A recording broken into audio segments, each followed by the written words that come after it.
Bismillahirrahmanirrahim. Assalamualaikum warahmatullahi wabarakatuh.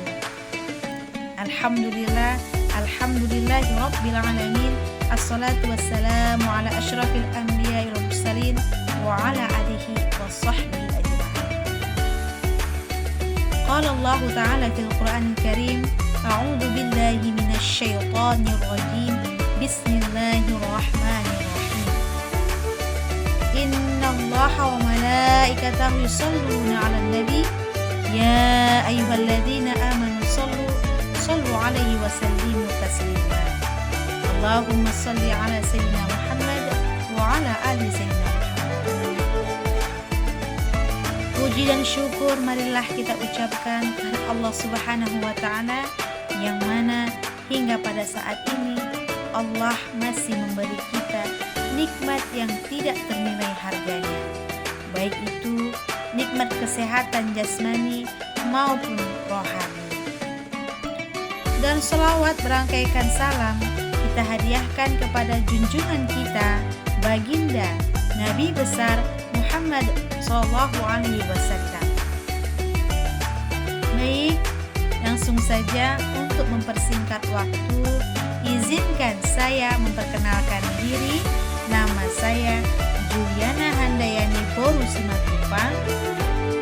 Saya akan mempresentasikan makalah saya yang berjudul Hukum dan Kekuasaan dari kelompok 10. Hukum dan kekuasaan.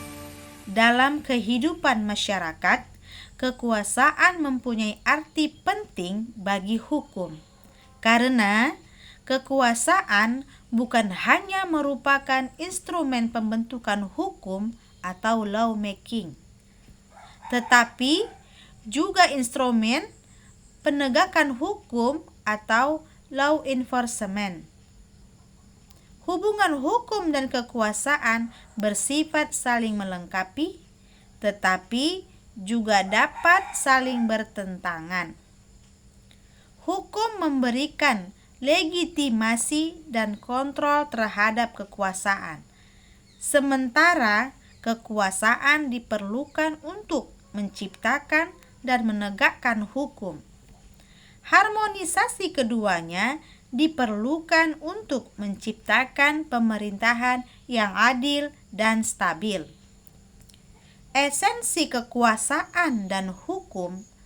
Kekuasaan adalah kemampuan seseorang atau kelompok untuk mempengaruhi, mengendalikan atau mengarahkan tindakan orang lain, baik dengan persetujuan maupun paksaan. Ciri utama kekuasaan yaitu sumber daya, legitimasi, paksaan, dan tujuan. Hukum adalah sistem norma atau aturan yang dibuat oleh otoritas yang berwenang untuk mengatur perilaku manusia dalam masyarakat dengan sanksi bagi yang melanggarnya. Ciri utama hukum yaitu normatif, berkekuatan memaksa, mengatur kepentingan umum, dan universalitas.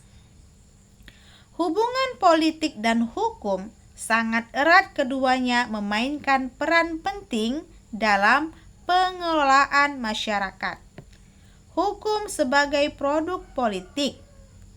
Politik sebagai penggerak pembentukan hukum.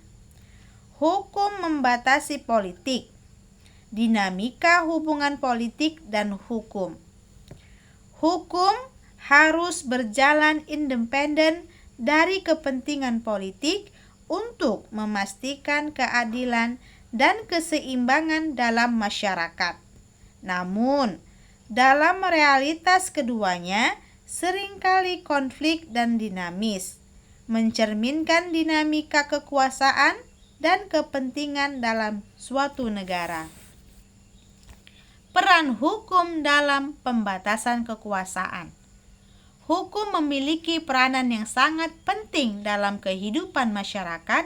Dengan adanya hukum, kehidupan masyarakat akan lebih tertata, dan terkendali.